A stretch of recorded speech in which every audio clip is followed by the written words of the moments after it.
Ooh, I've been dying to try this place. Oh my god, me too. I've heard such good things about it. Welcome to the Crime Diner.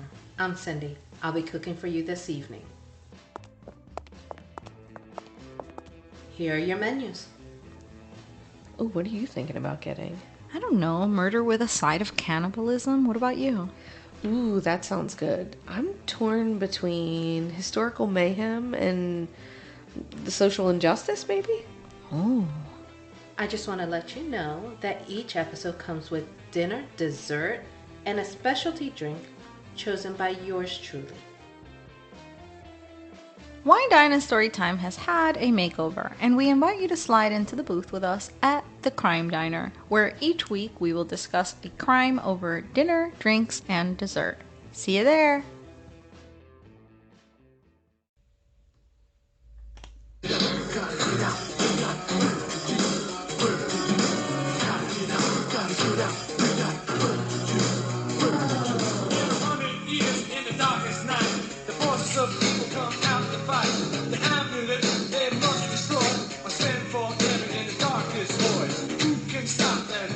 Who will stand up for the right? From the mouth of babes comes dynamite.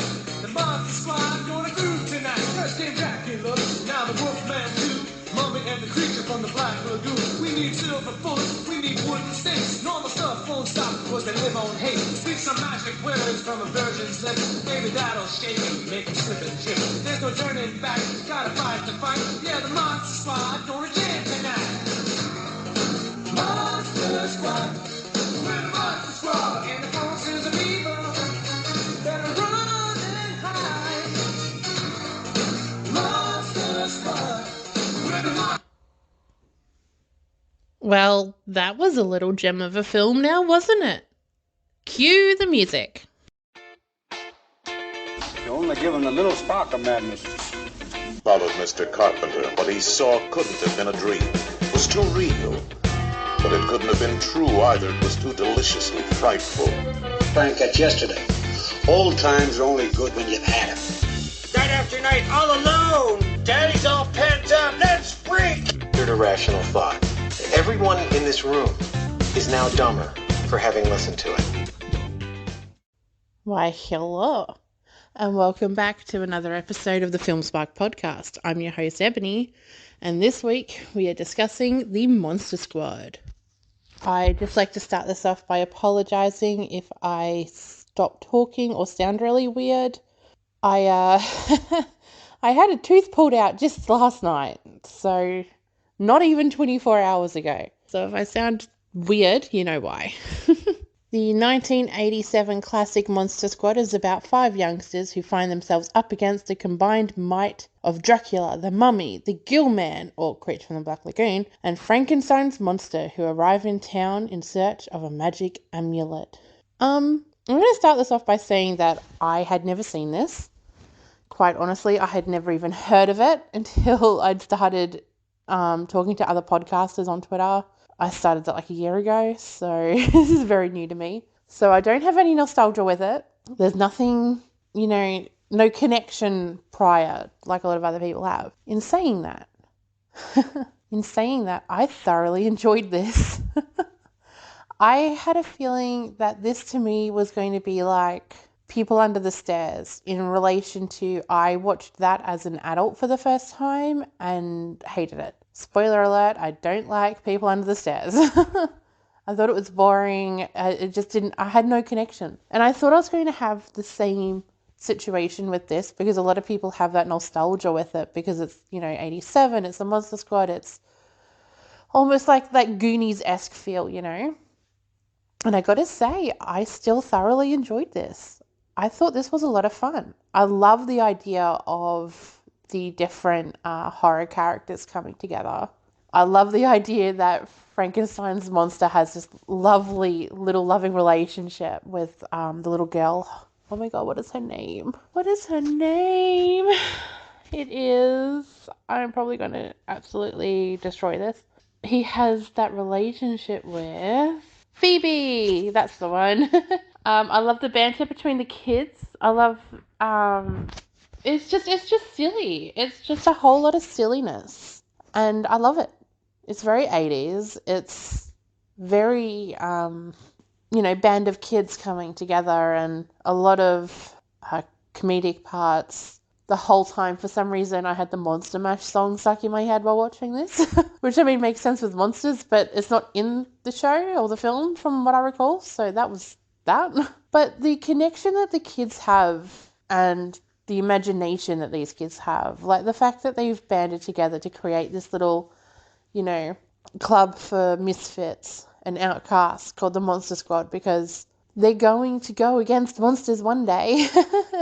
They have this love of horror films and monsters and how to kill them and the process. And it just reminds me a lot of myself when I was younger. Like I've said in other episodes, I've also brought this up in Nuggies. If you guys don't know, I have 2 other podcasts now, and Sweet and Sour Nuggies is a mental health one. And I've brought this up a few times where I had a very vivid imagination growing up because I like to take myself out of scenarios and picture myself elsewhere. And I sort of feel like this movie does that. It sort of brings back that imagination that we had as a kid. The idea that we can just be anywhere and do anything, and one day a monster's going to come up and we're going to have to kill it with a silver bullet, and we're the ones that are going to save the world. And that's what this movie does. It brings back that childlike wonder, and I loved every minute of it. Like, do I think it's a 5 out of 5 film? Absolutely not. But it's fun. And I feel like it's the sort of film that you can show your kids and then they can show their kids and they can show their kids. Like, okay, sure, it's not going to hold up forever because film doesn't do that. But the kids will still have that connection with it. They want to be one of the kids. They want to be part of the squad. They want to, have that back and forth banter between the kids. That awkward relationship they have with their parents. Which, okay, now we're going on to the parents. What the fuck? Because Sean and Phoebe's parents share a bit too much, okay? Sean looks about 8, maybe 9, maybe 10 pushing. And then he's got his sister Phoebe who looks about 6 or 7. And here's their dad telling Sean about how he's going to marriage counselling with his mum. Like, what?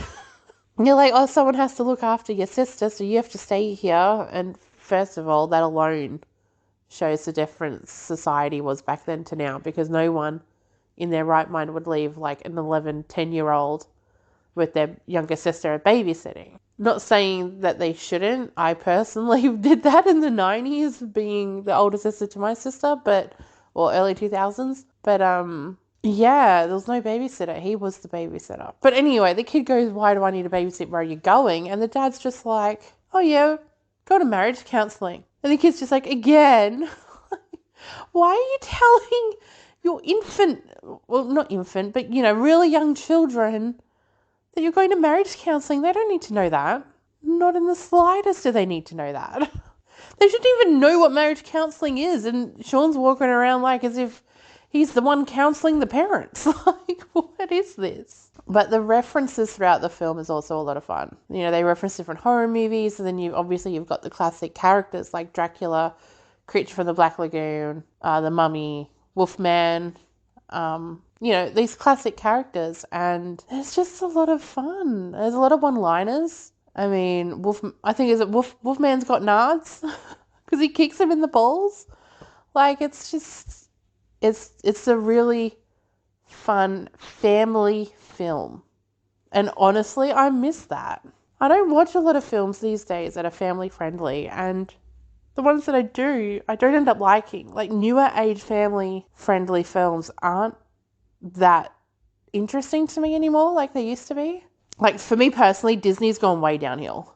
Way downhill. Like, half of their animated films now are just absolute pure shit. And I know a lot of people don't agree with me, but I'm not a fucking adult Disney obsessor. That is not my thing. I never have been. I like films, but I'm not going to sit here and be like, oh my god, I'm Disney, I'm going to dress up as a character and walk away. No. I'm the other side of weird. I'm dressing up as Freddy Krueger and walking away, and the Disney people are going, what the fuck are you doing?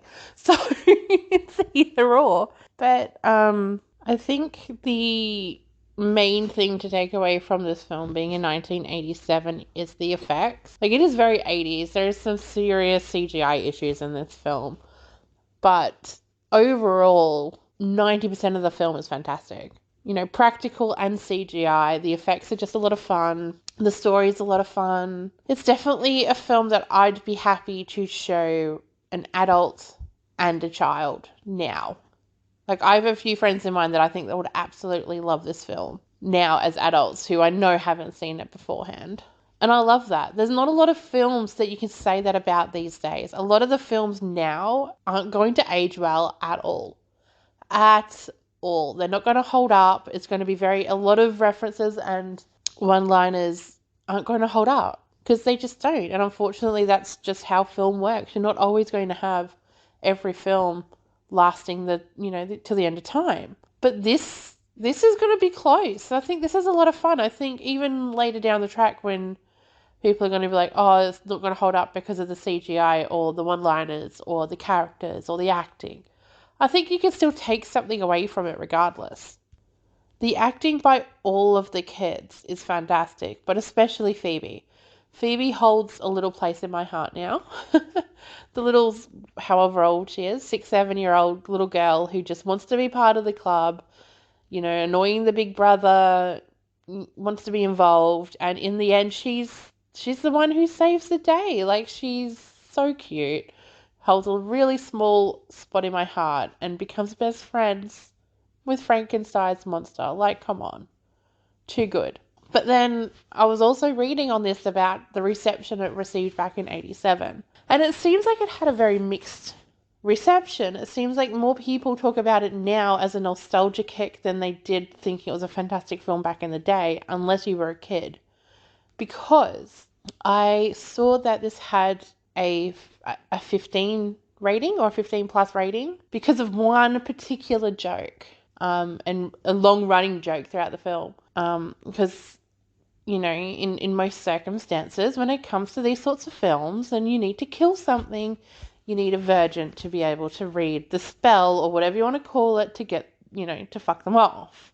And the long running gag is this one girl in the town isn't one, but then she says she is one.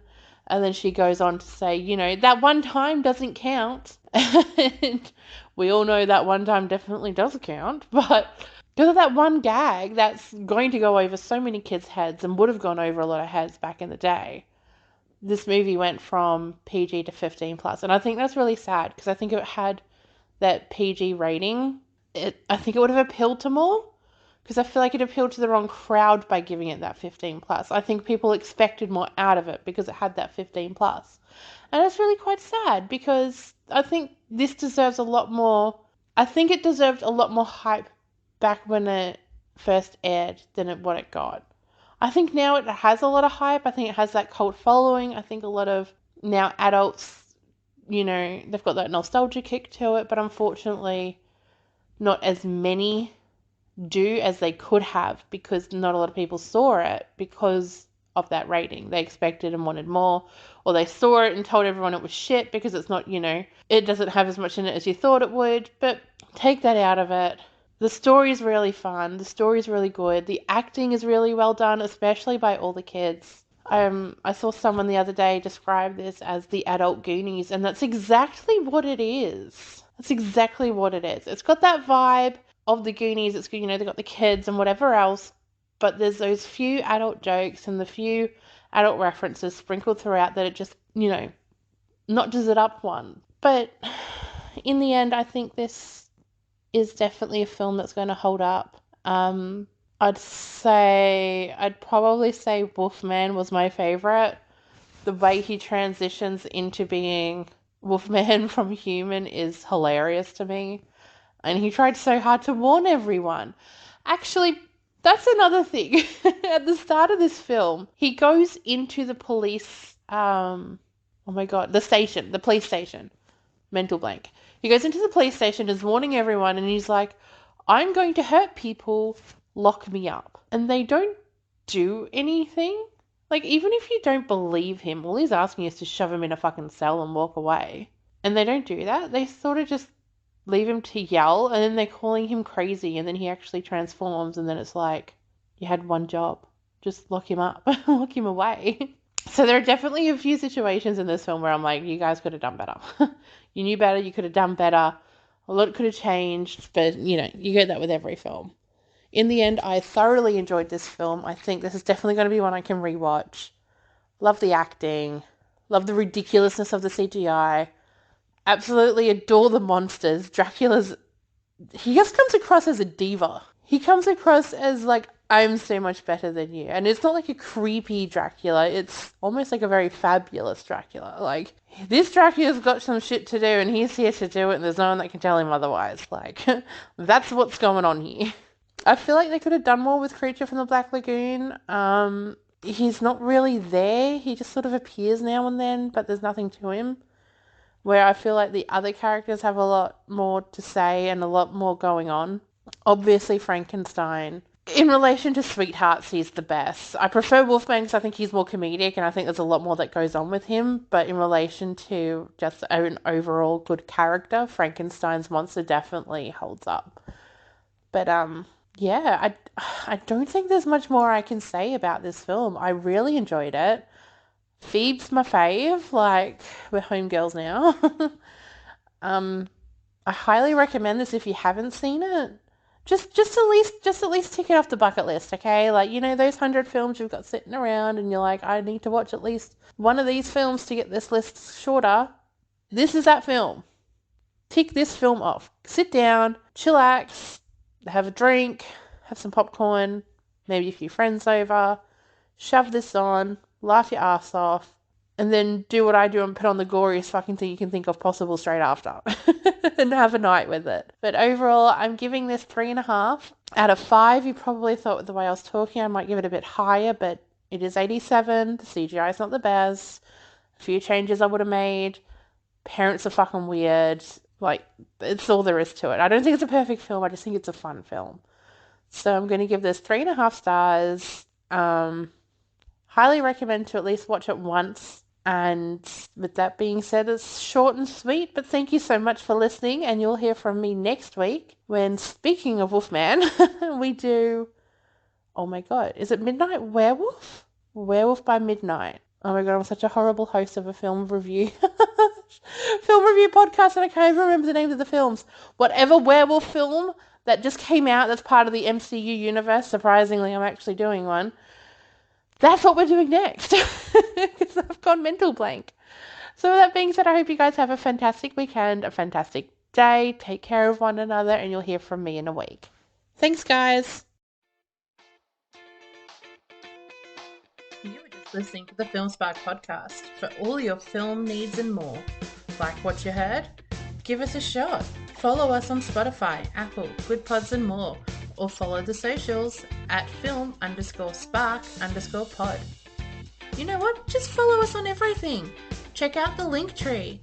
linktr.ee/filmsparkpod. Find us, follow us, give us a shout. We always want to hear from you.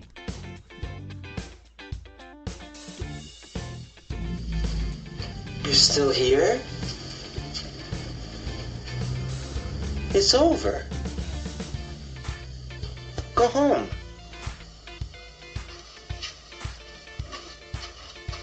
Go.